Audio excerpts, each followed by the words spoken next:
Fala aí pessoal, sejam muito bem-vindos a mais um vídeo aqui no meu canal do YouTube. Gente, hoje eu tô trazendo pra vocês aqui mais um vídeo que eu tô fazendo, reagindo, tá? A análises e as escolhas de outros influenciadores. Eu comecei a fazer isso no canal, tá? Eu fiz com o Primo Rico, aí eu fiz com o Charles, fiz com o Bruno Perini, fiz novamente com o Primo Rico. E fiz com o Bruno Perini, tô fazendo aqui de novo, tá? Porque são influenciadores que têm carteira pública, postam aqui, fazem análise de empresas. A grande ideia não é eu vir aqui pra brigar com alguém ou ser desrespeitoso, nunca fiz isso, nunca vou fazer, pelo amor de Deus.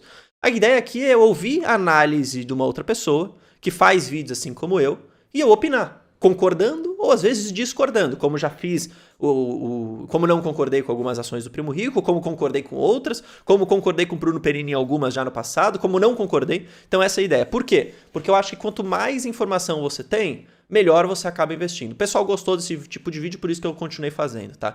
Então hoje a gente vai ver aqui as duas compras que Bruno Perini fez para a carteira dele, 50 mil mais ou menos em cada. Uma delas foi Engie e a outra delas foi Semig. Eu vou ouvir aqui o motivo, né, do porquê que ele escolheu essas empresas. Para quem acompanha o canal já sabe que eu gosto de Engie. Mas aqui vamos ver se o motivo que ele está falando faz sentido.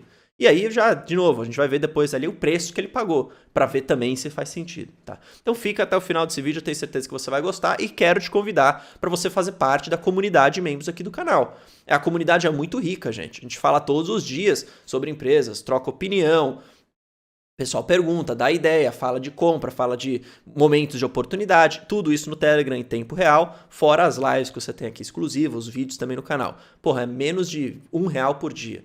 Bem menos de R$1 por dia, porque é R$20 por mês. E não tem fidelidade, então clica no botão testa. Se você não gostar, você cancela, tá bom? Vamos lá, vou colocar meu fone aqui pra gente ver isso tudo junto de uma vez só. Beleza? Vambora. Eu coloquei na velocidade 1,5 pra gente não ficar demorando tanto também. EGIE3. A Engie é líder em energia renovável no país. Ela atua tanto na geração quanto na transmissão e comercialização de energia. Tem uma capacidade instalada de 10 gigawatts em 68 usinas. Isso representa cerca de 6% da capacidade nacional. E um ponto interessante é que ela possui 100% da sua capacidade instalada proveniente de fontes renováveis e com baixas emissões de gás do efeito estufa, como usinas hidrelétricas, eólicas, solares e de biomassa. A Engie também é a detentora da mais extensa malha de transporte de gás natural do país. São 4.500 quilômetros, atravessando 10 estados e 191 municípios. Isso graças à aquisição da TAG, concluída em 2020. Esse ponto só interessante para lembrar, lembra minha tese, gente, que eu gosto sempre de olhar para uma diversificação de portfólio, uma diversificação de atuação e de segmentos de receita. Isso o Engie tem de monte, especialmente agora até inclusive na parte de gás, como ele acabou comentando aqui. Ele vai falar do resultado do segundo TRI aqui, só que a gente acabou de ter o resultado do terceiro, eu já fiz um vídeo. Então eu vou dar uma pulada nisso daqui para a gente falar exatamente de alguns outros gráficos de dividendo e dívida, tá? De 35,1. Aqui só interessante que ele vai mostrar pra gente, eu acho que, e aí basicamente, né, a opinião dele aqui é que a empresa é uma boa alocadora de capital, ela rentabiliza isso muito bem, e isso de fato é provado. Aqui desde ali de 2020 você vem o retorno sobre patrimônio líquido, que é como ali na verdade, a proxy ali do retorno sobre o capital seu, do acionista mesmo, e o ROIC, né, que é o capital investido total, seja ali de terceiros, como por exemplo uma dívida que ela pega com o mercado, seja o capital do próprio acionista, o capital próprio, né? Então o ROIC também é muito importante de você ver. O ROI você acaba normalmente vendo, vai quase que exclusivamente para bancos, o ROIC você acaba conseguindo abranger em outras empresas também, tá? Especialmente dessas empresas que precisam de bastante capital para crescer, como é o caso das elétricas, por exemplo, como é o caso de empresas de papel e celulose, de commodities, como um todo, tá? Então aqui você vê um nível bastante realmente interessante em termos de rentabilidade, tá? Só que nesse caso eu não vou conseguir comprar em já abaixo do seu valor patrimonial. E se a gente olha o ROIC, a rentabilidade do capital investido, eles são muito bons em alocar capital, tanto deles quanto aquilo que eles pegam emprestado com terceiros. O ROIC está em 20,7, sendo que a dívida da empresa tem um custo médio de 9,1% e não há pressão de vencimento no curto prazo. Eles têm um prazo médio de dívida de 7,3 anos, 80% dela indexado ao IPCA, 11% ao CDI. Isso é importante, né? Não basta você ver quanto que a empresa tem de dívida, você precisa ver o cronograma. Então, se você não tem uma pressão no curto prazo, e especialmente se você tem uma empresa que tem uma alavancagem baixa, aqui até trazendo para vocês essa análise, cara, isso daqui é bem confortável de você conseguir pagar bons dividendos. E mais do que isso, você continuar crescendo, comprando projetos, fazendo aquisições e pagando dividendo. Por isso que eu gosto bastante de Engie, tá? E acho que aqui o Bruno Perini tá indo nessa mesma linha. E 9% em taxas de juros de longo prazo. E aí veja que se eles se endividam pagando 9, mas quando eles alocam dinheiro eles ganham 21, então o endividamento da empresa não é preocupante, sobretudo se ele não for exorbitante. Quando a gente olha a dívida, ela tá em 13,8 bilhões de reais. Só que esse número solto não diz muita coisa, né? Quando eu falo pra você uma dívida de 1 bilhão é muito ou pouco, veja que se for pra uma pessoa física, é muito. Se for pra um país, é pouquíssimo. Então comparando essa dívida líquida com o EBITDA da empresa, a gente vê que tá num patamar confortável. A dívida é 2 vezes o EBITDA, ou seja, o EBITDA de 2 anos já pagaria essa dívida, sendo que não é necessário, né? Ela tem... E vamos lembrar, isso aí para energia elétrica é super baixo, tá? É bem confortável. prazo longo para pagar a dívida e ainda aloca bem o dinheiro que pega emprestado. E quando falamos em dividendos, eles têm no seu estatuto a distribuição mínima de 30%, mas há um compromisso de um payout de 55%. Ou seja, do lucro, 55% deveria ser distribuído, e eles costumam fazer isso com ao menos 2 distribuições anuais. Quando nós olhamos... Bom, isso é verdade, então perceba que existe sim a consistência de se pagar os dividendos, tá? Os dividendos, em alguns momentos, não são tão fortes em termos de yield, tá? Mas o que importa no final do dia é ser o yield on cost, e são 2 por ano. A gente não teve agora nesse último resultado do terceiro TRI, provavelmente teremos o próximo anúncio no resultado do quarto TRI, que vai ser só ano que vem. Só que aí vai ser retroativo, vai ser com base no resultado ali de 2023. Então vamos esperar, isso deve vir, dado que eles têm esse compromisso e eles têm honrado com esse compromisso aí, beleza? Para os últimos anos, veja na figura que em 2022... Ah, e lembra, olha aqui, ó, 100% de payout em vários anos. Tá? O compromisso é pelo menos 55%.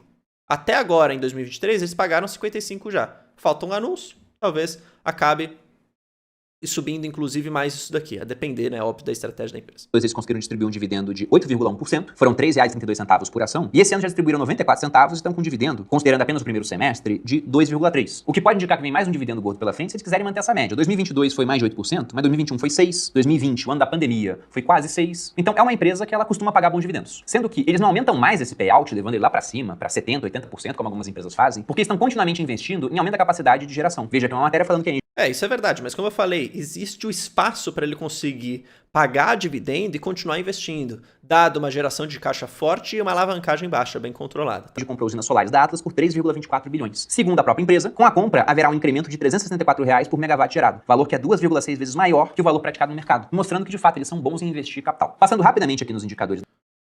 Bom, aqui ele vai passar pelos indicadores, tá? A gente não precisa ver muito isso. A gente vai se...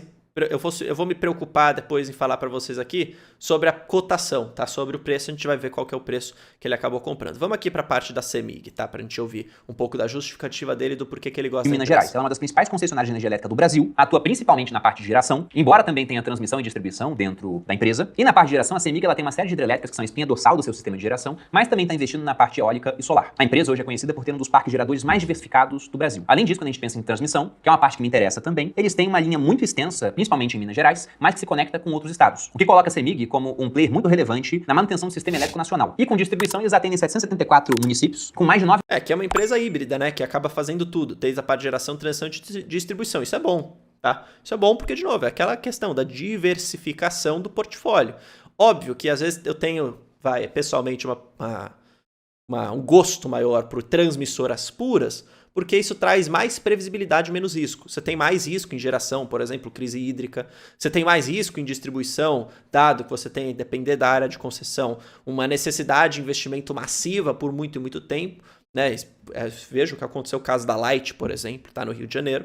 Então as transmissoras puras acabam tendo um menor risco, de certa forma. Tá? Mas aí você não tem essa diversificação, que pode ser muito positiva. Tá? 9 milhões de clientes. Olhando agora para os resultados mais recentes da empresa, ela apresentou uma receita de 8,8 bilhões, uma alta de 7,38 frente ao mesmo período de 2022. O EBITDA aumentou 3,82% para 1,87 bilhão, está com uma margem de 21,3%. O lucro da empresa também ficou bem interessante, está em 1,2 bilhão de reais. Se a gente pega o preço que você paga hoje pela ação dividido pelo lucro, nós vemos que o PL também está muito bom. Nós veremos depois os indicadores, mas para ação preferencial está na casa de 5. E quanto à dívida, a empresa está no patamar confortável, a dívida líquida dela sobre EBITDA está dando 1,1. 32% dessa dívida está indexada ao CDI, 37% ao IPCA e 31% ao dólar.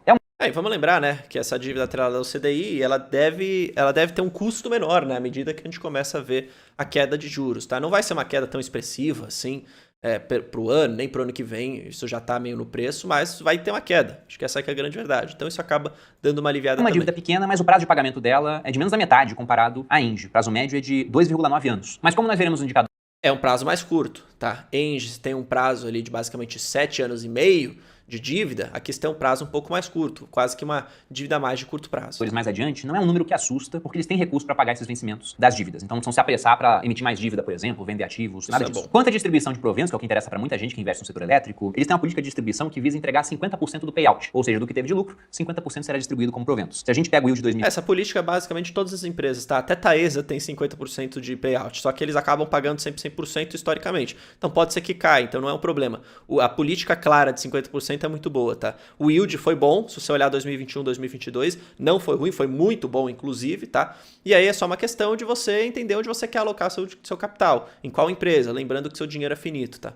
E eu já tive CEMIG na minha carteira, tá? Eu falo para vocês que hoje eu prefiro outras, por isso que eu não tenho CEMIG, mas eu já tive no passado. Foi de 15,28%, altíssimo. 2022 de 8,46%. E provavelmente para esse ano a gente deve ficar com alguma coisa por volta desses 8%. Mas o principal ponto de CEMIG, na minha opinião, é que talvez, não sei se isso vai acontecer, mas nós poderíamos ter um plus a mais dentro destes 3 anos. Porque vamos lembrar que em Minas Gerais, o governador é o Romeu Zema, que tem um viés bem mais liberal, de modo que falar em privatização de CEMIG, sobretudo depois que o Paraná fez isso com o Copel, deixou de ser um palavrão. Se isso vai acontecer ou não, eu não sei, mas só o caminho de falar que a empresa talvez seja privada um dia, já começa a mostrar a cabeça de quem escolhe o pessoal que vai dirigir a empresa, deixando ela... Exato, isso é verdade. Aqui pode ser um trigger importantíssimo para um ganho de eficiência.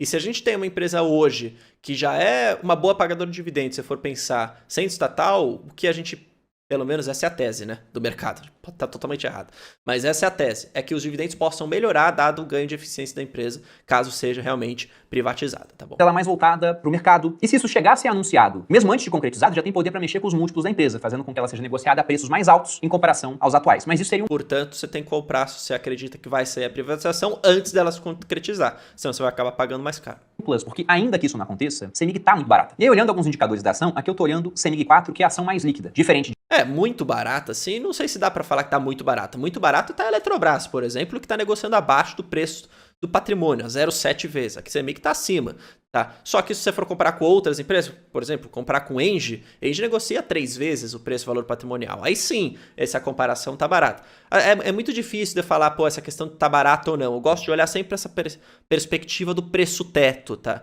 Da empresa, que não é uma questão de valuation, e sim uma métrica para você pelo menos garantir 6% de yield. Eu prefiro ver dessa forma, tá? Mas ele não tá errado, de fato tá barata. Depender comparado a quem? A Eletrobras tá cara, a Engie tá barata. Essa que é a verdade. Vamos pular aqui para ver as compras dele. Então perceba que ele fez aqui a compra. Já tem o CEMIG 4 e Engie 3 aqui. E vou agora ajeitar a compra. Primeiro de CEMIG. Então vejo que ela tá negociando a 12,57. Coloca aqui mais ou menos 4 mil papéis. Ele comprou 50 mil ações a 12,58. Não é um preço ruim. Poderia ser um preço um pouco melhor, essa que eu acho que é a grande verdade, para você ter um pouco mais de margem, mas a esse preço, basicamente, se você for olhar para um preço teto médio, você garantiria pelo menos um 6% de yield, tá? Eu gostaria de ver um pouco mais de margem, para ser sincero, tá?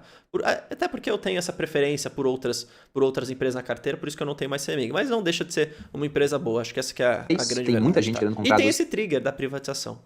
Opa. 57 aqui, mas também tem bastante gente querendo vender a 12,58. Eu vou mandar a 12,58. E essa ordem provavelmente não vai ser executada durante esse vídeo. No próximo eu atualizo vocês. Preencho minha assinatura eletrônica e fiz o envio da ordem de compra. Inclusive foi executada na hora aqui. Ofereci 12,58, mas tinha gente vendendo a 12,57, comprei na hora. Mudou um pouquinho o preço enquanto a gente conversava. Agora, Engie. Há um spread um pouquinho maior, né, de 3 centavos. A melhor ordem de compra é R$40,96. Então vou... Sinceramente, gente, eu nem me preocuparia tanto com isso daqui, tá? Colocaria a ordem a mercado e executaria logo se eu achasse que estava valendo a pena a empresa. Agora, o problema de Engie, de fato, uma empresa ótima, só que você tem uma questão de preço, tá? A esse preço, ó, que tá hoje, na verdade, a 41 e pouco, eu acho que não tem margem, tá? Gostaria de comprar a Engie a 38. Até com o pessoal que é membro do canal, a gente tem falado, né? Pô, Bruno, por que você não refaz um pouco o cálculo de Engie? Você não tá sendo muito conservador? E talvez sim. Tá? Então talvez aqui eu possa estar sendo muito conservador, mas por enquanto não tive ali nenhum tipo de estímulo para mudar o meu preço teto de Engie, que é 38. Então eu não compraria nesse momento. Posso estar fazendo uma cagada? Posso. O Bruno Perini pode estar comprando certo? Claro que pode. A empresa é boa, tá? Eu talvez gostaria um pouco mais de margem de segurança, justamente porque eu ainda não tenho na carteira. Talvez se eu já tivesse, eu já teria feito o recálculo, eu já teria tido um preço teto, por exemplo, sei lá, indo para 42, como é o caso de muitos outros analistas, inclusive um colega meu aqui, tá? Então acho que fica essas duas questões. Engie é uma boa empresa, CEMIG é uma boa empresa. Gostei do que ele fez. Só na questão de preço não teria comprado Engie nesse momento, tá? E eu fico aqui a sugestão pro Bruno Perini para ele dar uma olhada e colocar no radar dele a Eletrobras, como é o meu caso. Para quem é membro já sabe, eu fiz os vídeos exclusivos aqui, tá bom? Tamo junto, espero que vocês tenham gostado disso. Um forte abraço. Se quiserem mais vídeos assim, comenta aqui embaixo. Valeu, falou!